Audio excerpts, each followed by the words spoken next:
What are your thoughts on characters such as the Midnight Rider, the Bullet, and Stagger Lee, wrestlers who would show up when a favorite was suspended or lost a loser leaves town match, who everyone in the building knew was Dusty, Bullet Bob, JYD, etc., all the while the promoters and the on-screen commissioners played dumb and said, quote, well, someone's got to unmask him as proof. I never liked these gimmicks and thought they damaged the credibility of wrestling as much as anything else, with the notable exceptions of shit like invisible grenades and blow-up dolls. What do you think? Well, and once again, it was overdone at the end, and anything can be done badly.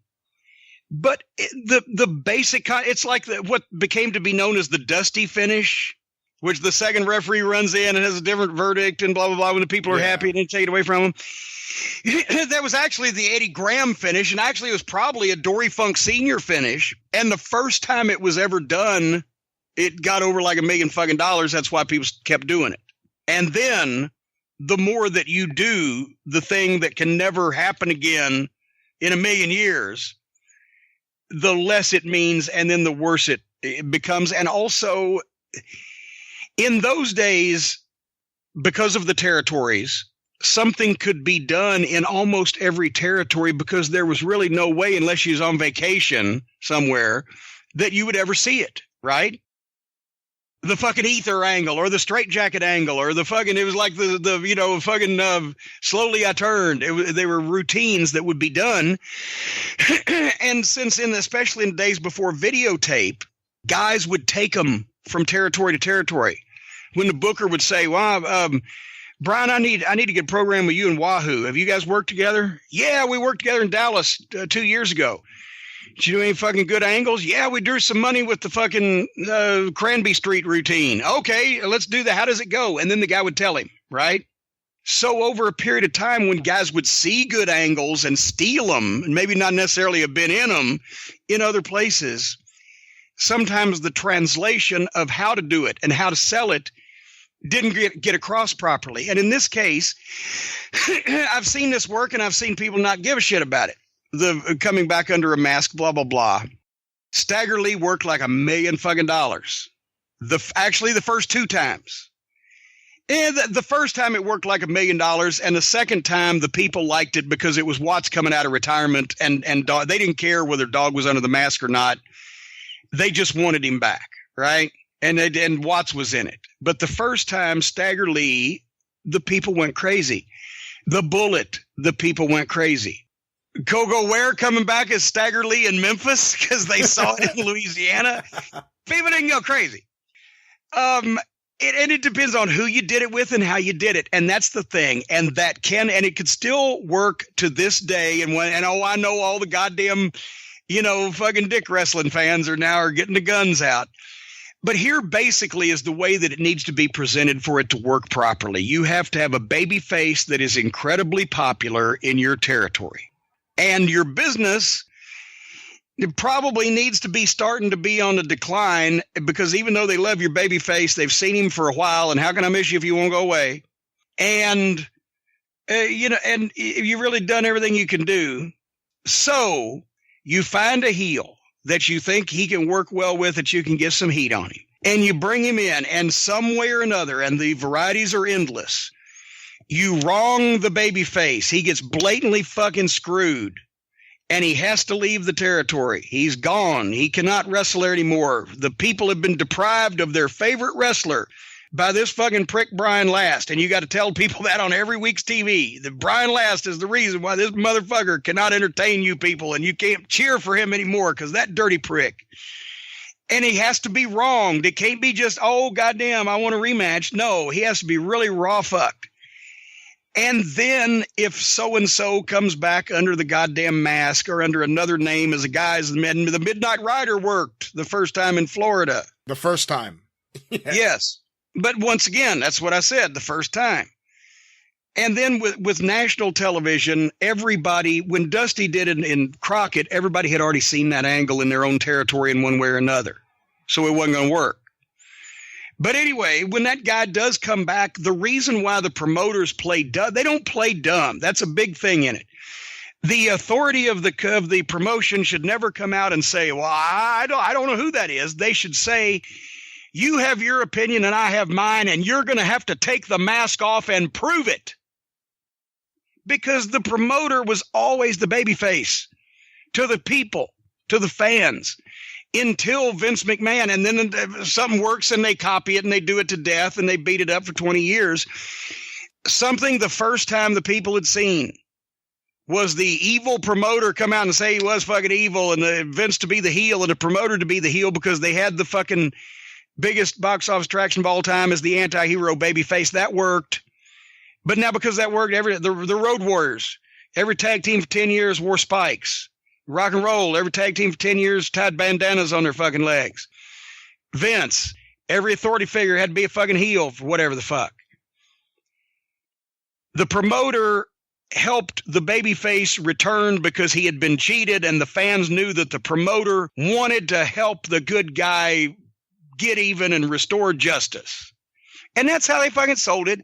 And it worked the first time. And maybe even the second time if the star was so big and he was so popular that 3 or 4 years later something happened completely different, but necessitating that masked guy coming back to get even, and the people got to pop out of seeing it again, and then you got it off him quicker. But when it was beat up and beat up and beat up, it's like everything else. The more you do of something, the less impact it ever has.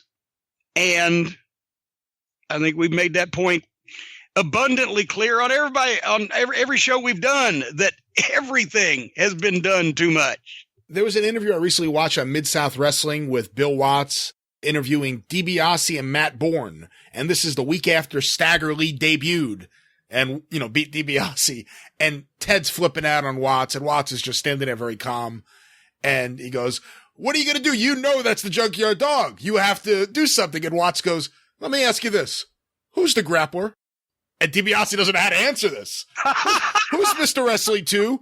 We have P.O. boxes. We don't actually know who these men are. We send their paychecks to P.O. boxes. So if you don't know, I don't know. It was great. But you bring up the Midnight Rider. The Midnight Rider worked the first time in Florida. Then Watts did it. A lot of people forget Bill Watts decided he was going to be the Midnight Rider when the Stampede came back in 85. You want to talk about That's right. Want to talk about a bad idea. The last Stampede, perfect. And then Watts came back every year after that. But that was the thing. And once again, when the reason why shit gets overdone and people forget is because it worked so good the first time. And sometimes it works so good the first time, it still worked the second time and the third time and whatever the fuck. But eventually it's going to quit working. Tupelo concession stand brawl, tripled the business first time. Next one, people are like, we just kind of saw that. There is Bill Watts is his retirements are a classic example. He was the mega wrestling star in that part of the country for years, and he legitimately did retire because the people knew that he had legitimately bought the promotion and went into promoting and announcing. And he didn't wrestle for pretty much 3 years. And then he came out of retirement at the last Stampede against hot heels with a deal that they believed and they bought, and it did the biggest business he ever did as a promoter. We would not have done that business with any other babyface, but he would not probably have done that much business, but still a lot, with any other heels. He came out of retirement a little over a year later. The people were like, well, yeah, but, and they didn't like the heels as much. Or didn't, I should say. No, they certainly didn't. Didn't dislike the heels as much. Let's put it that way. And, and then finally, I think the third time, was with Eddie Gilbert or whatever, right? It started with Eddie Gilbert and Korchenko, and then it morphed into Watts staying around and doing something with the Freebirds. That's right. And so now unretired for the third time and going into the second consecutive program, he might as well just have been goddamn, fucking Randy Colley or whatever at that point. I hope Randy doesn't hear that. He'll be like, oh, motherfucker, I never said anything to you. But no, then you're one of the boys, and it's done. I think one of the most memorable of these instances was Mr. R in Atlanta where Tommy Rich wasn't there. He was Mr. R. He was wrestling under the mask. And then DiBiase's defending, I think, the national championship against Mr. R. And all of a sudden, Tommy Rich walks out in the same outfit Mr. R is wearing, and Mr. R rolls up DiBiase and pins him. And it's Brad Armstrong. Yes. And that was another good way to it was done almost every time that this angle was done, where somebody comes back under a mask and the heels are trying to expose them to get them banned permanently, that somebody else will impersonate the masked guy while the other guy is visible in a non-wrestling role, because then it sends the heel into goddamn spasms. And, but once again, people would do it differently, because they'd take the concept of that and they'd set it up. And remember Dusty Rhodes, to get him over even more in Florida, like Mick Jagger needed more pussy in the 70s. He won the NWA world title, but he couldn't accept it because he would have to unmask and show who he was. And that would mean that he would be banned from wrestling in the state of Florida, and he couldn't leave all of his fans. Oh my God. So he gives the fucking belt back and tells the fans, I did it for you, babies. And Jesus Christ. They held parades for him. That kind of shit worked. But it had to be with somebody they cared about, against somebody they cared about, with something they could believe that they hadn't seen before. You can see somebody win a match with a drop kick 100 times, but you cannot see a fluke finish that could never happen again in a million years, that gets over like $1 million. You can't repeat it in the same lifetime, which in wrestling, a lifetime should be at least 7 years. The Midnight Rider bombed so badly in 88 when Dusty brought him back. Do you think that was something Dusty had in the back of his mind? Like, just wait until they see it. I did it in 83. I'll bring it back and I'll show everybody. Yeah. And then I think they just dropped it. Like 1 week, it was just the Midnight Rider is no longer on the show. Yeah. Oh God, remind me here in a second, tell you the horse story. But see, that's the thing is once again, also, this ties into when I say when they've seen it before, the first time it gets over. The problem now has become also, it's the same reason that the dick wrestlers and the fucking grenade boys spread their shit, because of the internet and tape now. You used to have to either trade videotape or watch cable TV or what, your options were limited. Now at the click of a button, you can see anything that's happened anywhere and back in history all at the same time. So if somebody does do a brilliantly inventive once in a lifetime angle now, that's how many times you can use it and it really gets over like it's supposed to. Once in a lifetime, because everybody in the world is going to fucking see it. Back then, people had no idea what had gone on in Denver. So you have to be even more creative, but creativity can't be mistaken for goofiness and silliness and parody and just or just doing something different because it's different, even though it'd be different if I just took a shit and then rubbed it on my own fucking face. But I don't know that I'm going to enjoy that. That would be different. That'd be something I'd never done before. But I don't know that I would enjoy it just for the sake of doing something I've never done before. Anyway, so Dusty and Crockett, the Midnight Rider, in Roanoke at the Civic Center. We're taping TV, the syndicated TV, worldwide and NWA Pro. And the Midnight Rider's going to make the big entrance into the fucking building riding a big old horse. And the whole saddle and the cowboy and the hat and the rope and everything. He looks like he just fucking come out of a John Wayne movie, standing there, sitting on that horse in the back of the Roanoke Civic Center. But the problem was it was raining that night. And to come from the backstage area of the Roanoke Civic Center through the entranceway into where the people and the cameras would see him, you had to go up this fucking concrete ramp about 15 feet wide and about 20 feet from start to finish. And it was up at a pretty good angle. It was, so you could drive vehicles up there, but it was pretty steep.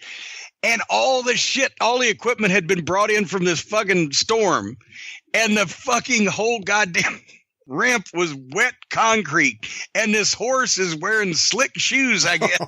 And he's got Dusty Rhodes, who is minimum 325 pounds in full regalia, sitting. So he was so sway back, he looked like goddamn Hanna-Barbera fucking horses with the front legs out one way and the back legs out the other way, and sway back and trying to get up that and slipping and slipping. And it just when it looked like that some of the boys were going to have to run up and grab the horse's ass and push the horse up the ramp, he got some traction. And there came Dusty, almost ready to fall off the fucking thing, but he's waving his hat and he looked cool.